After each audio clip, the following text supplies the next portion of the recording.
Assalamualaikum warahmatullahi wabarakatuh. Salam sejahtera kawan-kawan. Alhamdulillah dapat kita bertemu sekali lagi di CA Cik Channel 5306. Hari ini kita akan berkongsi membuat satu resipi yang legend yang amat disukai ramai.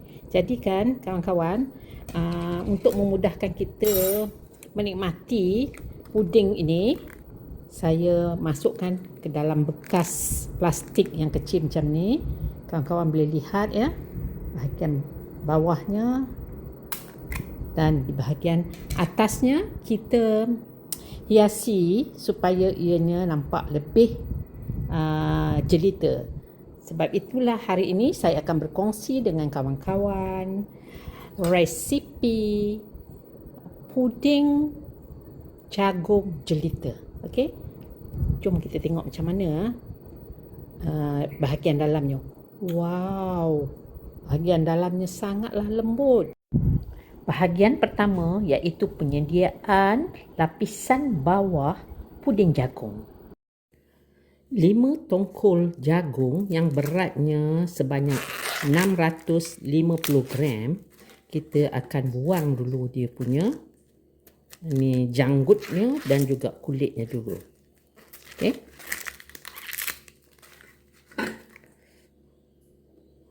So dan toskan. Okey.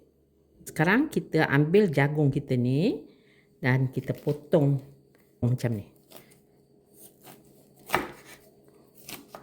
Kerana kita akan kisarnya nanti. Potong.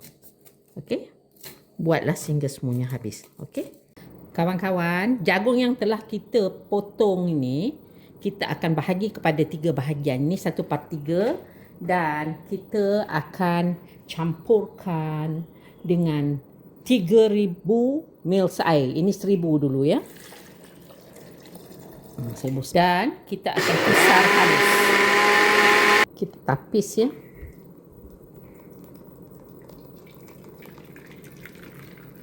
Kan macam ni ya.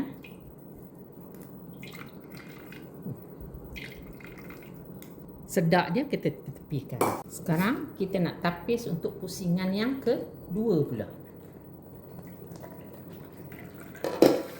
Serupa juga buat macam tadi. Dan seterusnya kawan-kawan ulang-ulanglah sehingga kita buat pusingan yang ketiga. Okey. 250 gram atau 1/4 cawan gula pasir. Santan pekat, kawan-kawan boleh gunakan santan pekat instant ni ya, yang segera ini sebanyak 200 ml ataupun 1 biji kelapa.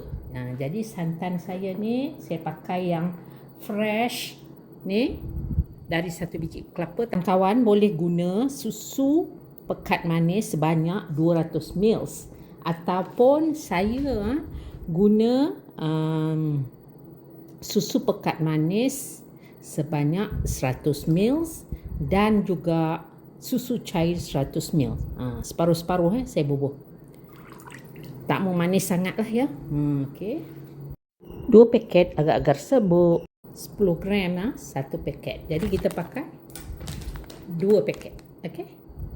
Sikit daripada adunan ni dan kita akan campurkan agar-agar dulu.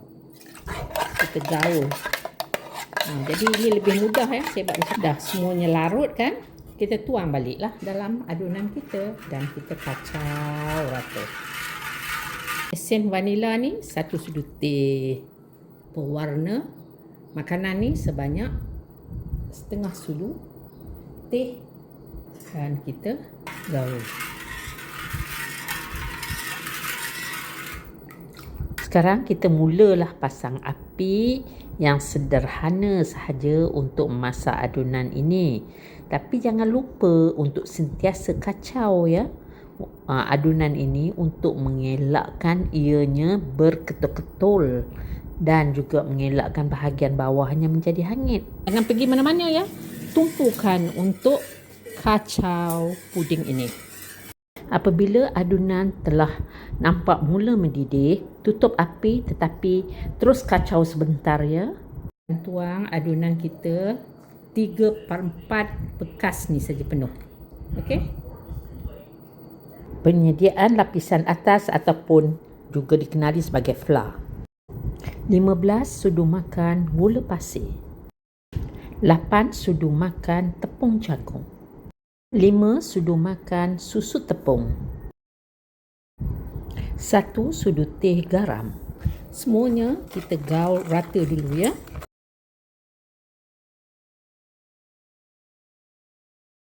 Masukkan 1800 ml air bertahap-tahap ya.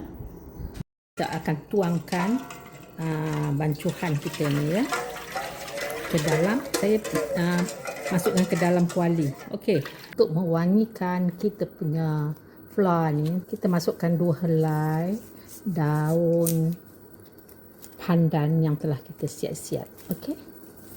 Flour ini dah meletup-letup macam ni. Jadi ia menunjukkan adunan flour ni dah masak. Jadi kita kacau dahulu sebelum kita tutup api. Buang daun pandan. Tuangkan sebanyak 2 sudu makan flour. Kawan, kita akan lakukan sehingga semua puding jagung kita ada lapisan flour ni. Okey. Setelah puding ini setengah set, kita hiasi dengan jagung rebus, coklat chip dan juga daun pandan. Kawan-kawan, kita punya bekas puding ni kita tutup rapat, kemudian susun untuk disejukkan di bahagian chiller peti sejuk beberapa jam sebelum dinikmati. Okay. Terima kasih banyak-banyak kerana sudi menonton video ini hingga akhirnya. Jangan lupa cubalah buat puding jagung jelita ini ya. Wabillahi taufik wal hidayah. Wassalamualaikum warahmatullahi wabarakatuh. Bye-bye kawan-kawan. Jangan lupa untuk tonton 2 lagi resipi yang menarik di layar akhir video ini, iaitu kari puff kentang udang basah dan juga kek batik ganache.